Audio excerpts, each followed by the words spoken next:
Nakapagdagat na ba ang lahat? Oh, paalala lang. Nandito yung outing. Dito, oo, yan. Dito. Wala sa group chat.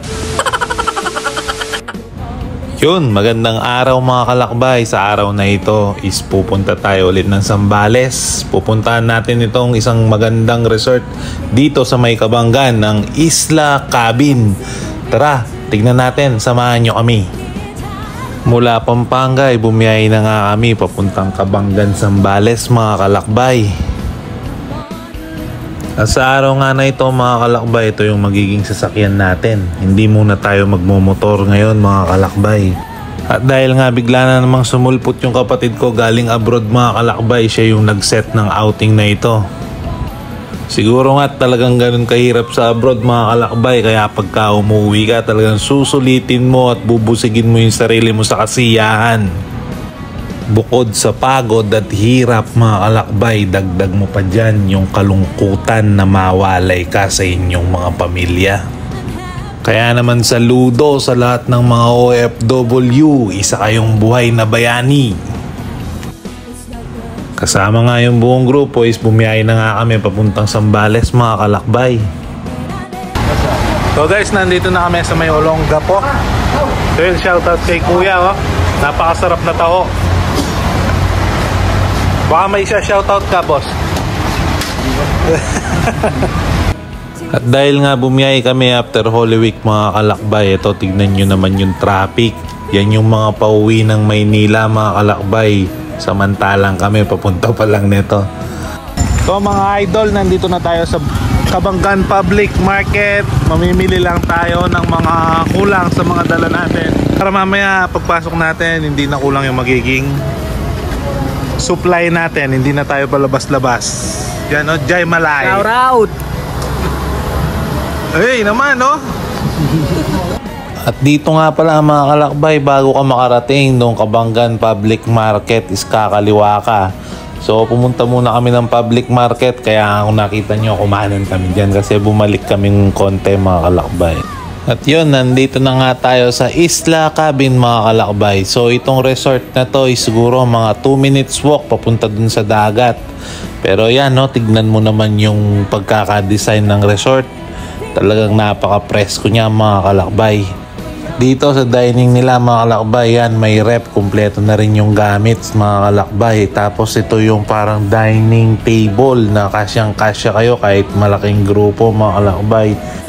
Bali meron nga pala siyang 6 na kwarto mga kalakbay. Ito papakita ko sa inyo yung pangdalawahan. Bali every room meron siyang kanya-kanyang CR. So yun, napaka-komportable talaga ng pag-stay namin dito kasi nga yan, hindi kayo mag-aagawan ng CR dahil nga every kwarto may CR. So yun, tara, tignan pa natin yung iba. At eto naman mga kalakbay, yung pangmaramihan. Tara, tignan natin sa loob. Yan, as you can see, may mga double deck mga kalakbay. Tapos meron din yung sariling banyo. At dito naman mga kalakbay, pupuntahan natin yung rooftop. So napakaganda rin dito, napakaganda ng place mga kalakbay. Talagang Instagrammable yung magiging pictures mo dito. You know, kung gusto mo mag-relax, mag-unwind, tamang-tama yung resort na to mga kalakbay. At syempre mga kalakbay, itong napakagandang swimming pool yan, no? Tignan nyo naman, talagang na-enjoy ng mga bata.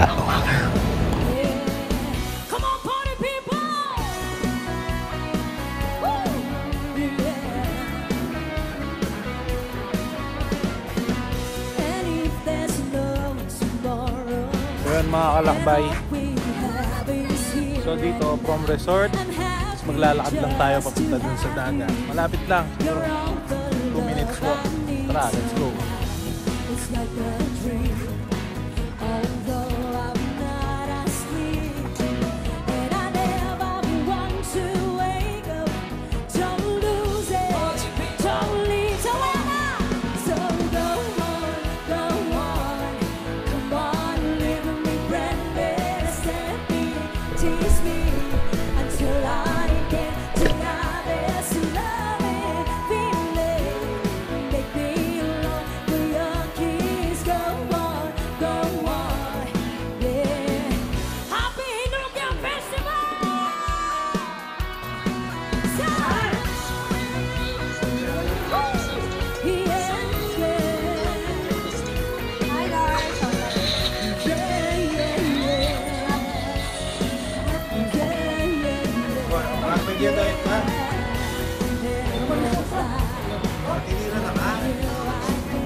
At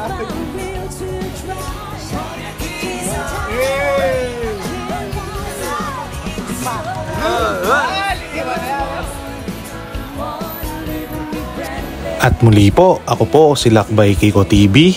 Kung bago ka pa lang sa aking channel, please comment, like, and subscribe. Ride safe and God bless.